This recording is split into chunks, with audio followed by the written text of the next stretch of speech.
Friends, ఈ మధ్యన విడాకులు డైవోర్స్ తీసుకునే వాళ్ళ సంఖ్య విపరీతంగా పెరిగిపోతుంది.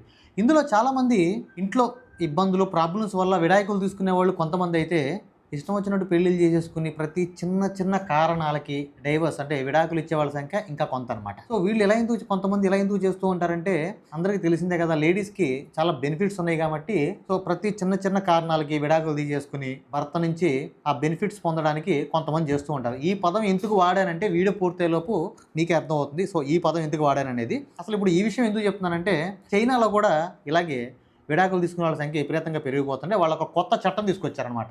ఆ చట్టం ఏంటంటే 2025లో ఒక చట్టం తీసుకొచ్చారు. ఆ చట్టం ఏంటంటే ఇప్పుడు కూడా యథావిధిగా ఇష్టం వచ్చినట్టు విడాకులు తీసుకోవచ్చు, కానీ కొన్ని కండిషన్స్. అవి ఏంటంటే, విడాకులు తీసుకున్న తర్వాత భార్యకి భర్త నుంచి చిల్లి గవ్వ కూడా రాదు.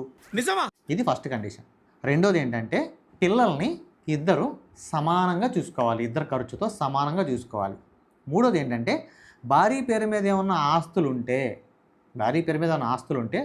అవి ఎవరి భార్య లేకపోతే భర్త ఆస్తుల్ని భార్య పేరు మీద పెట్టారా ఎంక్వైరీ చేసి కనుక్కుని, ఒకవేళ అది భర్త ఆస్తి అయితే భర్తకి ఇచ్చేయాలి.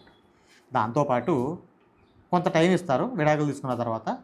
ఇన్ని కండిషన్లు పెట్టిన తర్వాత ఎక్కువ మంది విడిపోవాలనుకోరు కాబట్టి మళ్ళీ కలవాలంటే 30 to 90 days టైం ఇస్తారు. ఈలోపు కలిసిపోవచ్చు. సో ఈ చట్టం తీసుకొచ్చిన తర్వాత జరిగిన విషయం ఏంటంటే, విడాకులు తీసుకునే వాళ్ళ సంఖ్య అమాంతం పడిపోయింది.